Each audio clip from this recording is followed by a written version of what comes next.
Hello everyone and welcome back to SAHTAC Women, podcast dedicated to incredible women doing amazing work not only in South Africa but on the region as well as the world. My name is Sibongile Tshabalala and I'm so excited to be here today with Miss Sibongile Tshabalala. I am so excited to have her with us today because you know there are bios, ne?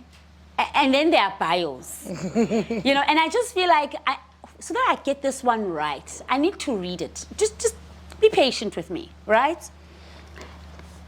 Sibongile is an HIV activist who has been doing this work for more than 20 years and living positively with HIV. She is passionate about education in the space and making sure that girls and young women have access to their rights, you know, and access to primary health care where HIV is concerned.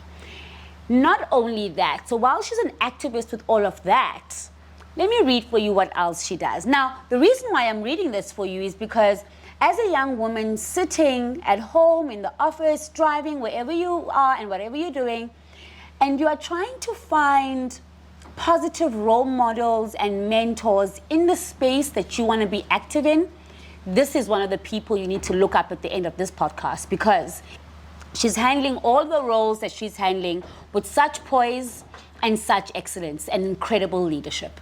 So let's hear a little bit about what she does. She's currently the National Chairperson of the Treatment Action Campaign. She's the General Secretary of the People Living with HIV sector in South Africa. Yes. She is an honorary fellow at the Steve Biko Center for Bioethics. She is the second deputy chairperson at the South African National AIDS Council. She is a board member of Rural Health Advocacy Project. She is a board member at NACOSA. And lastly, but certainly not least, she serves as the Global Fund Country Coordinating Mechanism representing people living with HIV. Talk about somebody who doesn't need to get ready because she is ready. Ma'am, where do you find the time to do it all? Please tell me. I want to know, where do you find the time to excel at all? It's the time. There's no time for anything. Yeah. The thing that you need to do is to balance everything that you're doing. Yeah. And also in between of that, you need to understand that also I'm a mother. Yeah. I'm a single parent. So you need to juggle and make sure that you give yourself to all these things that you are doing. Yeah. Because you are elected. And when the people gave you a mandate, you need to deliver.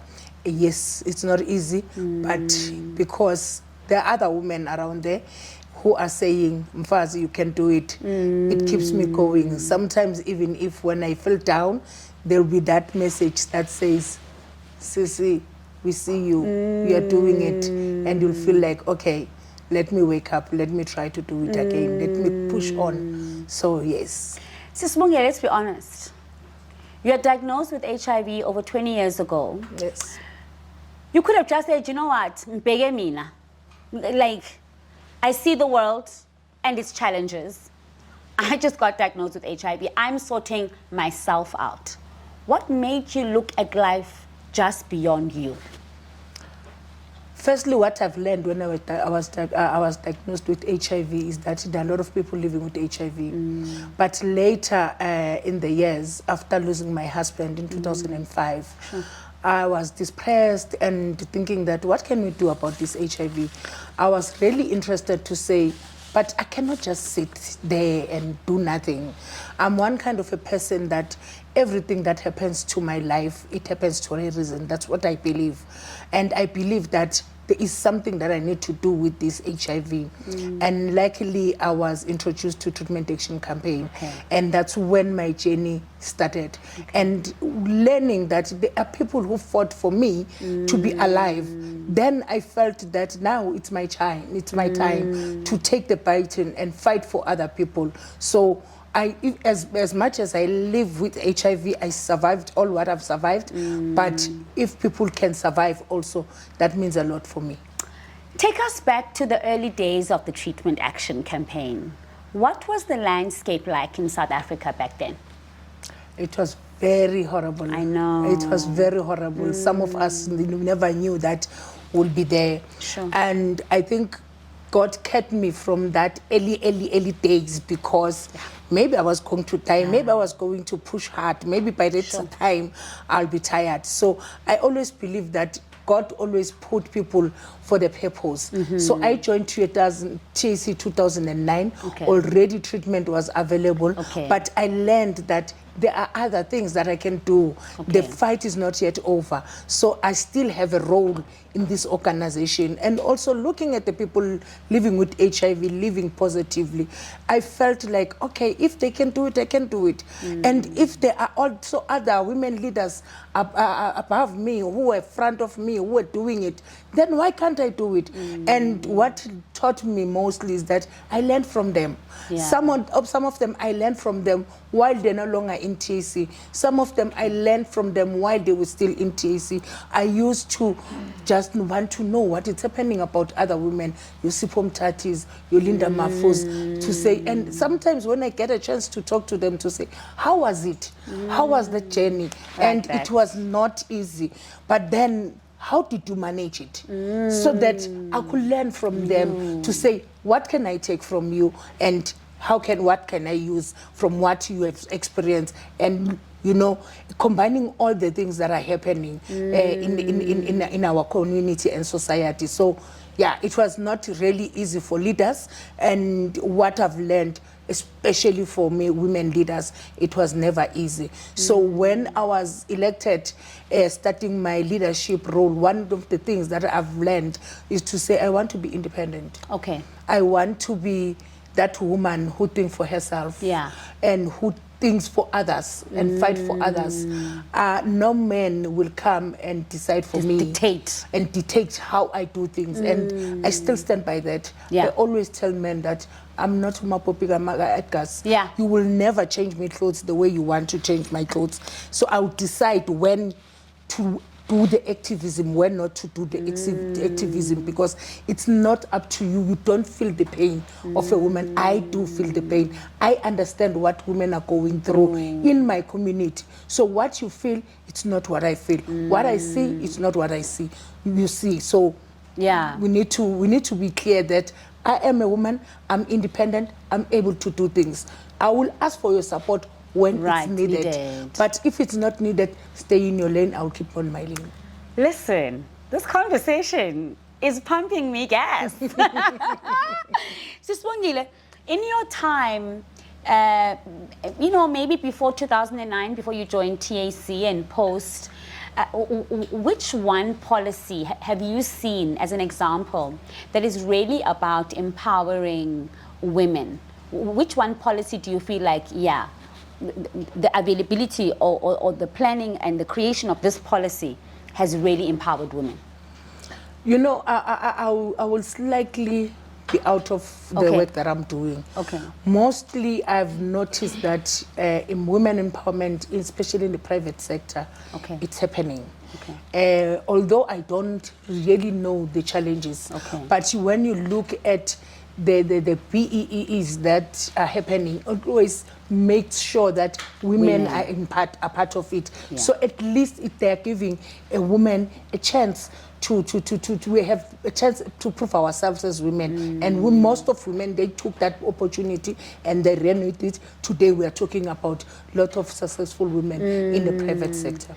And this leads me to the question that I want to ask you now about, and it's something that you mentioned earlier actually, about having these conversations with the successful women that you mentioned. You know, how important is it that as young women coming up in this sector and even in corporate, that we pull you aside and say, this is what I said in the beginning, pull you aside and say, how do you mentor me? How do I learn from you? How important are those conversations? Those conversations are very important. As I'm a leader today, some of the conversation I had in the early days of my leadership in TAC, when I was still the branch chairperson, are still rebuilding me, and I still remember them to say, but Usbanbani said this, and today it's working for me. Yeah. And remember, as women in leadership, it's not easy for us because we are expected to do it twice as men. Yeah. Twice more than men. And all eyes are on you as women because everyone wants you to fail. But if you go back to other women and say, how did you do it? How did you pass this one? How did you learn from this? Then you are start now taking some advices that you can be able to take forward. I'm sitting here. I didn't bring myself. Yeah. I'm not a self-made person. Yeah. But there are women behind me. Yeah. You know, some of the things that are very little things that you might think that is not important. Yeah. But for me, they are very important. For a woman to say how to switch on the computer, it's very important. I always remember the first woman who gave me a computer when I didn't have a computer. Sure. And she was surprised the other day when I told her to say, do you remember? I still remember, and I appreciate that. I remember the woman who made me to sit in the office the whole day to write a memorandum because I didn't know how to write it. Now you know. Now today I'm writing a memorandum in a minute and I send it and I don't have to worry about it. So mentoring each other, growing each other, supporting each other as women, it's very important. Also noting that what we are going through in our lifetime, women are going through a lot. You know, lately what I've realized is that every woman, if we can sit like this and tell our stories, we are going through a lot. As I'm coming here today, this morning, I was disturbed by something about my son. And while I was still disturbed, the other woman knocked in my house and she found me, my eyes were tearing. With her own problems. With her own problems. And when she talked to me, I find out that her problems are better than mine.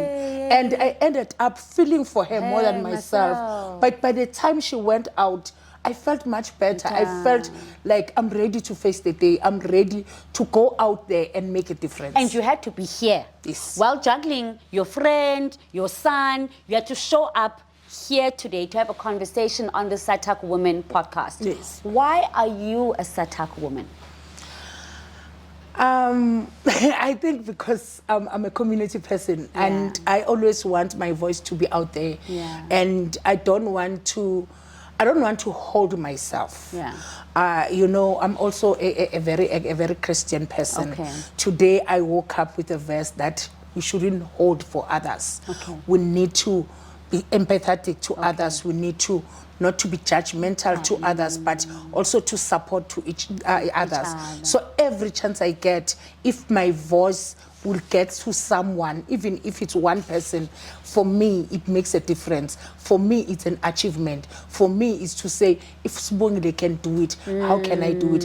And that always helps me to say, I'll be able to go to her and say, Sibongile, how did you go through this? I have a very busy schedule. You will be surprised.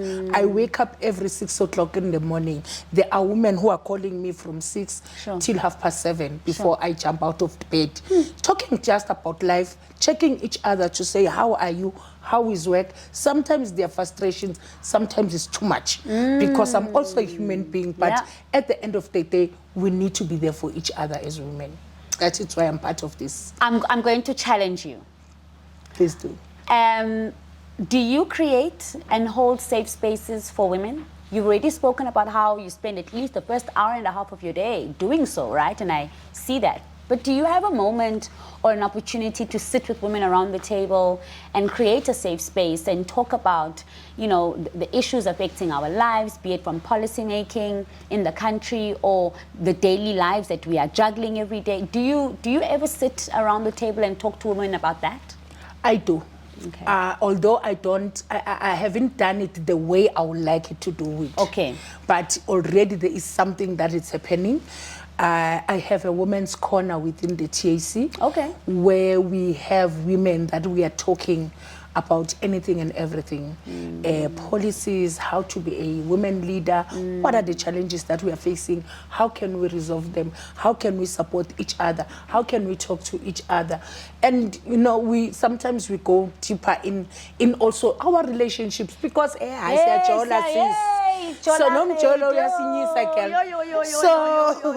while we are jolaring, we need to also talk about them joloring. Hey, how do we handle them jolo? Because let's be honest, how do you function if your personal life is falling apart? You can't. Yeah. You can't. And sometimes this jolo, it's our depression. It's our what is it? This Kamales lung. Iyasisiza ukuthi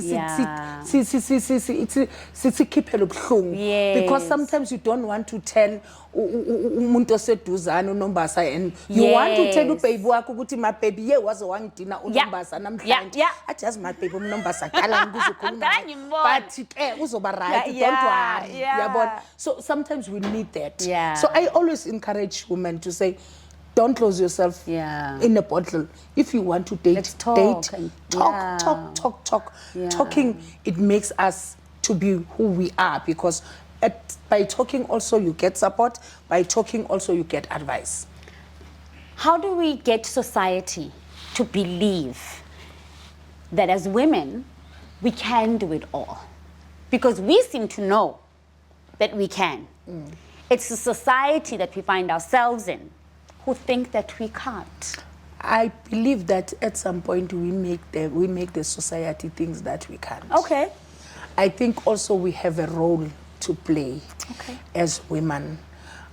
You know, when you talk to many, especially men in the civil society space, they will tell you that you won't win your fight against patriarchy and all those things because you're pulling each other down. We need to understand as women that we are not the same, and we can't think the same, and sometimes we won't agree on other issues. But I need to learn how to relate with each and every woman. To say, okay, when I relate to this one, this is how we relate. When we relate with this one, this is how we relate. So that will also convince the society to say, as women, we can do it. And also we need to learn our strength. We can't always set up for a failure as women. If you see that Sibongile doesn't have capacity to do this, don't put Sibongile there. Groom Sibongile until you see Uguti Sibongile is ready now. Uguti Sibongile can take up this responsibility and say, you can do it. Because sometimes we might think I can do it while I can't. But if there's a person that says, okay, Sibongile, I can see that you are not confident enough, but Mina, I see that you can do it. This is how I can support you. This is how I can take you up. But also, let's work together. But I believe that we are our own enemies as women. Sometimes, because we allow ourselves to pull each other down, and also we allow men who don't want to see women progressing to use us to pull against each other. In closing, Sis Sibongile, if there was an adolescent girl or young woman today, which most likely definitely there is, who has just tested HIV positive, what would you tell them on your over 20-year journey of living positively with HIV? What advice would you give them today? Usually the advice that I give them is that this is not the end of the life. And if Sibongile managed it without treatment, we are very lucky because there is treatment. And HIV doesn't define anyone. HIV is just a sickness that lives in our body. But you are in control of your life. And once you start taking control of your own life, then HIV will follow what you want to do. That's what made us, most of us, to be where we are and survive. Because we used to tell HIV, I my game for wrong. Excellent guitar, dance. So as much as I don't have pills, but I will strive by all means to survive. As soon as we got treatment, we started taking treatment.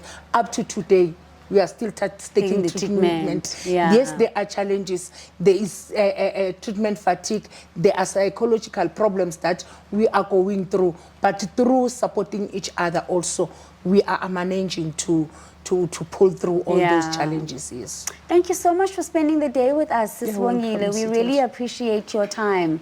You're welcome. And there you have it. People have fought this journey for us so that we don't have to pull so hard.